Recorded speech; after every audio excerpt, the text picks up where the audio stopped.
Welcome to Fox Sports, Brett. Nice to have you. Thanks for having me, Mike. Finals time and no Swans. Unusual, isn't it?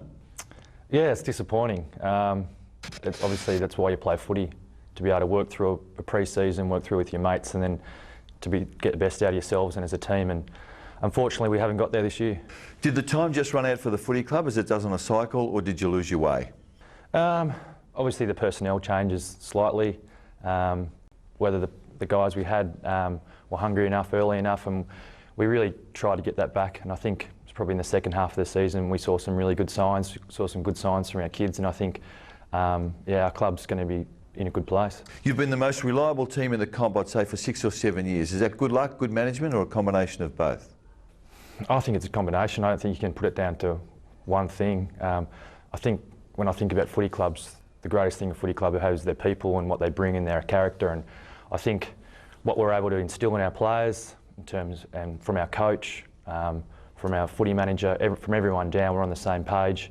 And there was a real sort of united strength, really committed for a period of time. It's been an interesting journey for you. It started way back in 1996 when you were a sublist player from Albury, but it didn't go all that swimmingly at the start, did it? No. I remember growing up as a kid back in Albury at about 10, telling my nan that I was going to play AFL football before she died. So as I went along, I didn't have a huge amount of talent, but I tried my guts out. And 96, I was going to uni, and they were flying me to Sydney to play. Finished a year there and nothing came about. And then I went back and really thought about my footy, how I need to change in terms of working on weaknesses. Got another crack at it in 98, got on the rookie list, and then sort of slowly worked my way off. But yeah, it's been a really windy road, lots of roadblocks, lots of challenges, but I've really never in my mind accepted failure. It was always, okay, there's a challenge, there's defeat, but I was always going, okay, well, how do I work around this? Because I think, I don't know, I look at other people in life and how they get through things. It's what they have inside and how they actually get through those challenges that brings them out the other side. And there was no point in my mind ever that I never thought I was going to make AFL. Well, blokes from your area, I mean, Paul Kelly's one, who got homesick. A lot of them have come from the country and gone to Sydney and sort of been almost overwhelmed by the big city. Did that ever afflict you? Yeah, it did. It did a bit. I actually went through 4 years of full-time university before I came to stay in Sydney. So I developed a way of life for myself, and I was a bit out there at uni. I guess I got tagged the nickname hippie when I first came because at that point in time I didn't really care what people thought of me and the way I dressed. So yeah, I found it a little bit hard to fit in early on, and being right on the fringe as well, you sort of don't know where you sit, and I did lose a bit of direction. But yeah, there's no doubt my parents were really helped me through it, and I owe a lot to them. And also my girlfriend at the time, who I'd met at uni, Hayley, who's now my wife, she moved up about 5 months later, and she's been, I guess, had the greatest impact on me, not only as a person but as a footballer, I think, as well.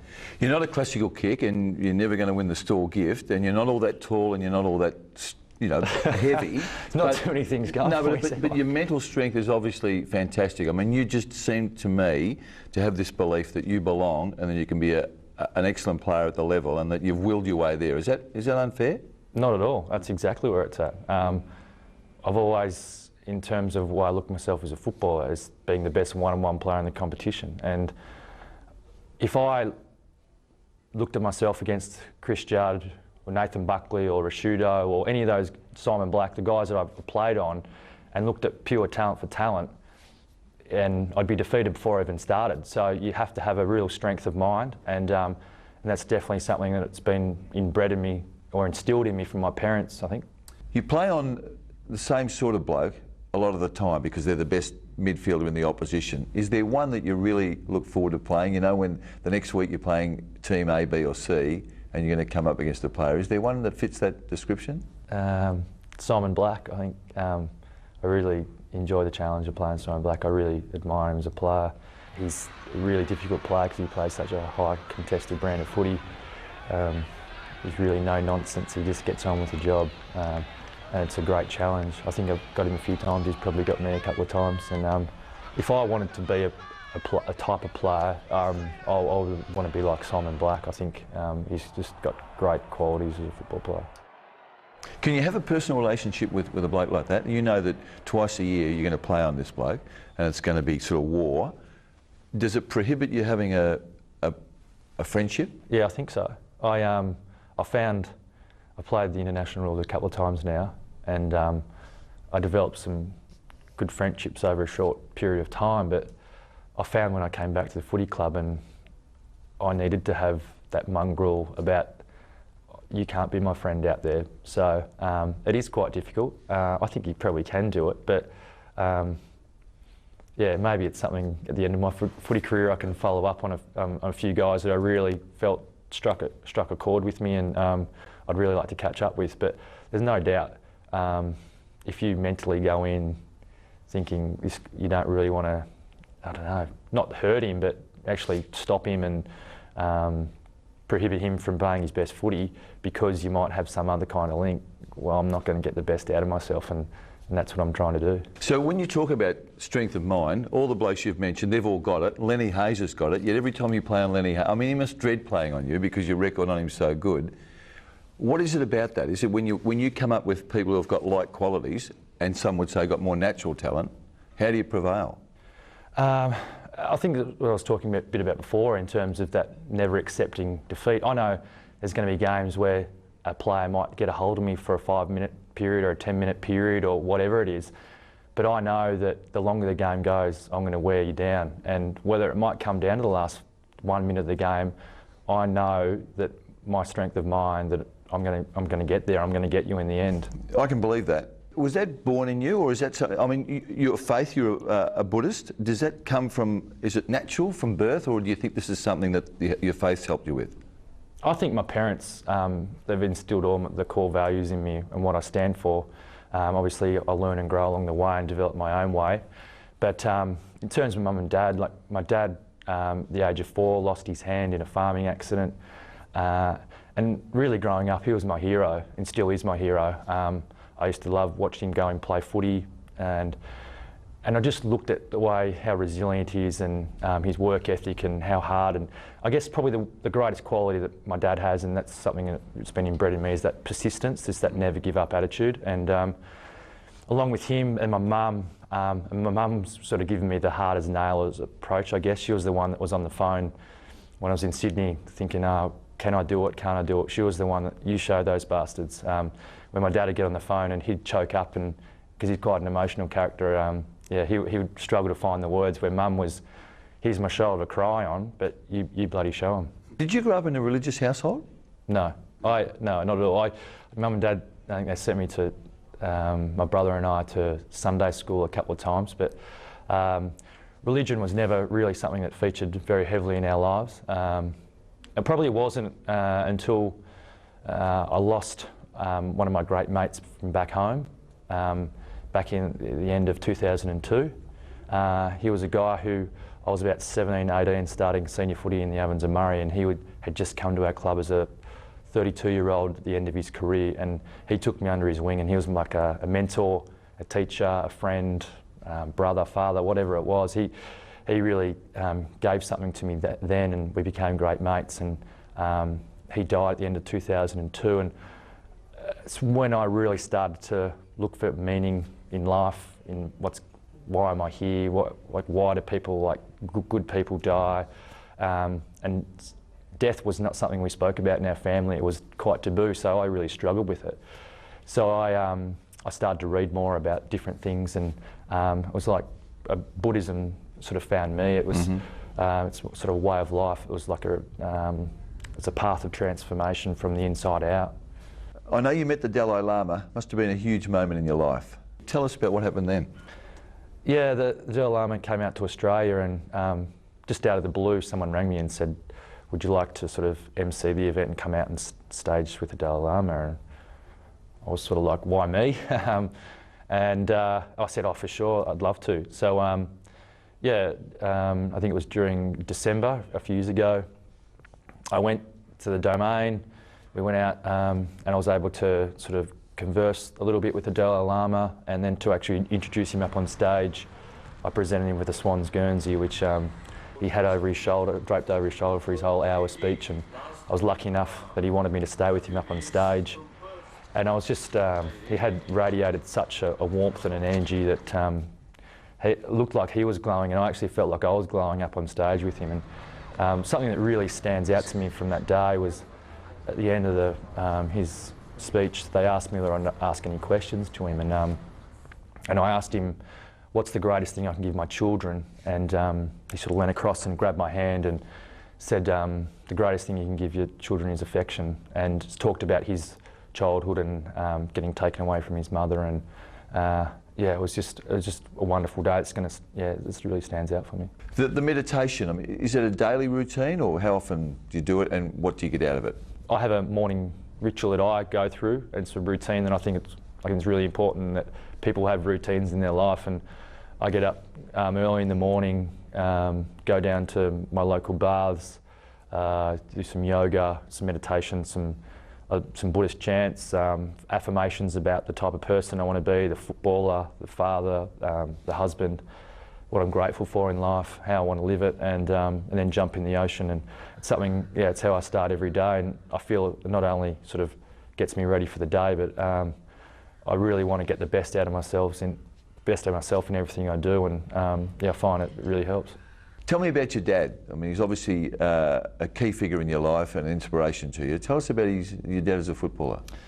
He started off in the Ovens of Murray, and then North Albury was where I played all my junior and senior footy before I came to the AFL. And then he, at a pretty early age, I think he had some differences with coaches, and he ended up moving out to the Hume League and played for the Burrumbuttock Swans. Mm-hmm. And that's where I spent a lot of my younger days, going to the footy, climbing trees, hanging out at the pub under pool tables afterwards, and I used to love that time. But yeah, my dad, things that I remember from my dad that people tell me, that used to play on a half-back flank. He was tough as nails. He used to spoil the ball with his right hand and give you one in the back of the ear with his left stump. And I think, yeah, he won something like 7 runners-up, best and fairest out there. So yeah, I really admire him.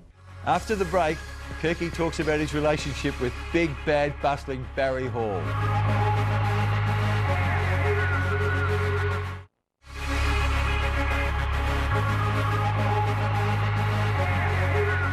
Barry Hall and his exit from the Swans, it seemed to pain you somewhat. You're pretty close to Hawley?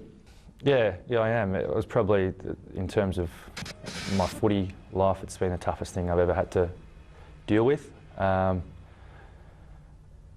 I guess when it all happened, I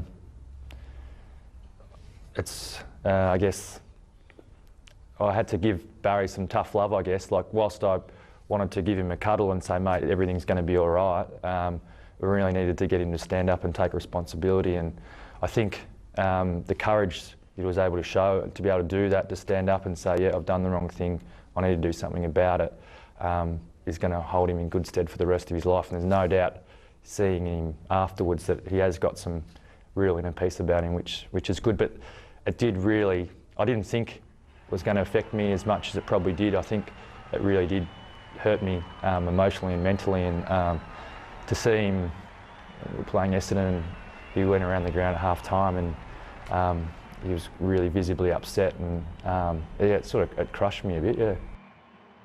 I know this is a taboo for you guys, but are you able to take us into the Bloods syndrome? No. You're not? No, sure. What the Bloods? We know that was the original, that's what the old South Melbourne aficionados call them, but it's obviously something special. When you mention Bloods in Sydney with this footy team, what does it mean? Well, I'm not going to tell you that. I asked nicely, didn't I? Well, I guess it was when Paul took over, we felt that we'd probably lost a bit of that coming from Melbourne and where we've come from, and actually learning about our history. So we wanted to get back in touch with that, because I'm a big believer you shouldn't forget where you've come from.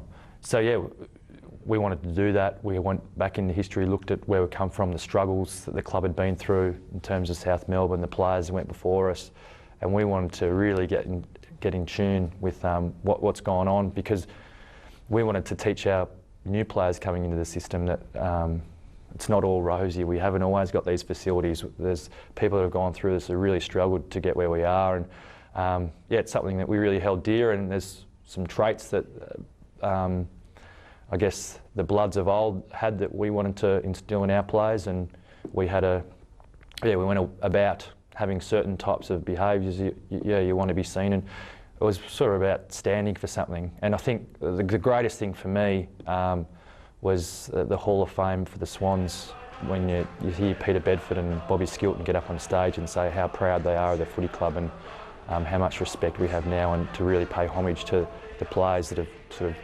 gone through this period. It's probably one of the greatest things for me as a player to hear, against anything else really. 3/4 time, grand final day 2005. You grabbed the players at the last change and spoke to them. It looked inspirational from where I sat. What did you say to them? I don't know exactly probably the words, but I'm really passionate. I guess at that point in time, we needed to think about where we'd come from and what we needed to do, and I guess you really want to empower the players around you, and I think that's what a really good leader does, and I was just trying to do that. Was that off your own bat, or did Ruzi say that he wanted you to talk to them? No, it's just something that I feel. At times I think if we need to talk about something, I think for me as a leader, I lead from my heart, and I think your heart takes a risk. Your heart is the gambler. Your mind can be a bit more cunning. You can actually think about things and maybe work things your own way because you can get controlled by your ego. But my heart's really pure, and that's the way I live my life. That's the way I play my footy, and that's the way I want to lead the footy club. I want to take you back to immediately after the grand final, the premiership win in 2005. Now, you would have known what it meant to the South Melbourne people here and how important it was commercially in Sydney. What are your memories of that night? I mean, siren time and then the hours that followed that. Yeah, the actual feeling when the siren goes, it's not all about the exhilaration of winning. I think there's obviously a bit of relief there as well. So that was probably the greatest feeling. Well, obviously it felt really good. I think I fell to the ground after Leo had taken the mark, and I was about 20 metres off on a flank. Adam Goods was right next to me. He picked me up. We embraced, and then obviously what transpires after that with all the players, because you put in so much hard work with each other, and like I fiercely cared about, or still care about those guys, and to be able to actually get through it and then to win something like that is just the ultimate, I think, in footy. But I think the greatest thing for me was actually then going into the rooms after the game, where you're surrounded by your family, but then we go into the meeting room, and you've just got the players in there and the coach and a couple of people that have been really instrumental in us getting there, and to actually just savour in that moment. It's like one of those moments where you want to get a bottle and sort of just put it in and screw the top on, and so just put it on the mantelpiece and occasionally just take a swig of it, because it's there's a real sense of that feeling of happiness and contentment, and yeah, it was awesome. I can remember sitting there with Stewie Maxfield didn't play, which is probably really hurt me a bit about that whole day, but to be able to sit there with him after the game and have a quiet beer, and I don't think I had too many beers for a while because I just felt like I was floating, and then to go over to Punt Road and just to see the people's faces, and then back to South Melbourne the next day, and whilst you have a few that night and you're a bit weary, but just to see the look on people's faces. And I remember actually a young kid coming up to me, he was about 11 or 12, and he said to me, "Oh, mate, I've been waiting 72 years for that." And it was something that really, but then to think of that, and then you look at some of the older people that are standing there waiting for us, that have been around that long, just waiting for the club to be successful again. It was such a great feeling. And then get back to the SCG, go down George Street, thousands upon thousands of people in the street. It was just something that was blown me away. At home, you've got 4 kids. What do you like as a father? I try to be the best father I can be. Kids teach you so much. I think we try to actually teach kids, but we can learn so much from our children, and it's the greatest thing they'll ever do in my life is to be a father and to help guide them, not to actually push them anywhere or to teach them, or just to guide them along their path and find out they need to fall over, find their way. I think patience, to be able to be in yourself, to look through innocent eyes, to not hold on to emotion. Kids are just so in the moment, and that's how I really want to try to live my life, to be right in that moment, this present time, that I'm here with you at the moment, or if I'm home with my kids, sitting on the floor, if I'm at footy training, if I'm in match committee or whatever it is, to be in that present moment, right at that spot in time. That's a great capacity. So that consumes you. Whatever that is, whatever your task at that moment is, you're going to totally absorbed by that. Yeah, well, one thing that I really try to have as a person and as a footballer is the discipline and to have a really concentrated mind. And I think we talked a bit before about meditation, but meditation really gives me a focus. It gives me some clarity in my own head. It gives me some calm, so I'm not controlled by other things or thoughts. Obviously, things do come up, and sometimes I do get troubled by things. You get that monkey mind sometimes, where you got a thought and it just keeps jumping across in your head. The monkey mind. Monkey mind, yeah. So it's actually trying to have some still in your mind, so you can actually have total focus on what you're doing. You never seem to lose your cool on the football field. What are you like with 4 kids at home at dinner time? You ever lose your temper in any context? I think probably the only time that I ever find that I get frustrated or lose my cool a little bit is if I'm really tired.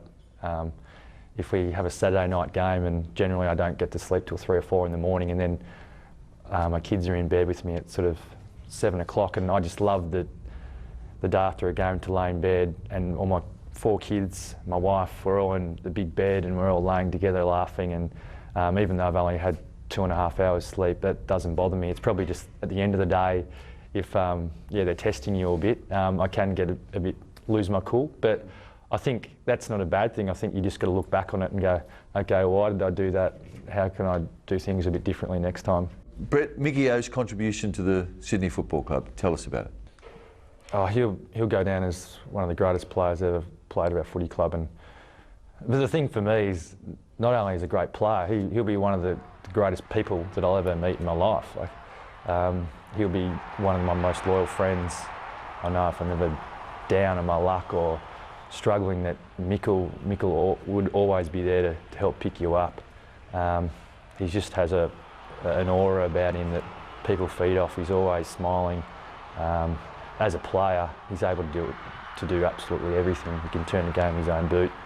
For a period there, he couldn't hardly train, but still get out there, and to be able to do what he did was, I just admire him. But then also to see him now as a father with his kids, with my kids, to see him how he interacts with people that might just come down to training. He just gives so much of himself, and yeah, I love him. I tell him he's my brother from another mother. What's left for you in footy? You're 32? Yep. What do you see in the immediate future for you? I feel I still have something to offer in terms of a legacy that I can leave at our footy club. So I know when I leave, it's held. There's some guys there that can really hold it in high stead and really keep driving what we want to drive in terms of our culture. And I think physically and mentally, I'm still really confident in my body. I really try, we talked about before, I try to repay my body and my mind. So I feel really good mentally. There hasn't been any thoughts about, geez, this is getting tough, or there's too many meetings, or I'm still really driven and hungry to get the best out of myself and to help the footy club get back to where it should be. Who's the best player you've played with? Paul Kelly. Yeah, he's a hero in Sydney, I think. Yeah, growing up as a kid, I always broke for the Swans. I think it was a follow-on from my dad playing for Burrumbuttock Swans. Initially it was Greg Williams because of his toughness and how good he was with his hands. And I think I think these hardships he probably had to get over, and people telling him how slow and things he was early in his career. And but then as I got a bit older, I really sort of admired Paul Kelly for the same probably types of traits, his hardness. And I was able to actually get and train with the Swans and to play with your idols is something that blows you away. Life after footy, Brett, have you addressed it yet? Not really. As we talked about before, I'm someone that's really in the moment and getting the best out of myself, and I don't want to be putting anything in place where it takes my mental focus off my footy. I need to put my heart and soul into it. So there's no doubt I'll have to think of it. I've got a big family, so I need to support them. Coaching is something that I probably have thought about. I really like the side of communicating and getting the best out of individuals. But I know it's a big emotional and mental investment, especially on your family. So it's something that my family is going to be the biggest thing, especially they're only just starting to really grow up now. I don't want to miss anything of their lives in their early part of their lives, because it's really when they develop. Thanks for joining us on Fox Sports, Brett. I've really enjoyed the chat. Thanks, Mike. Cheers. Kirk a jump, the tagger to attack, and they've got two on the ball within 2 minutes.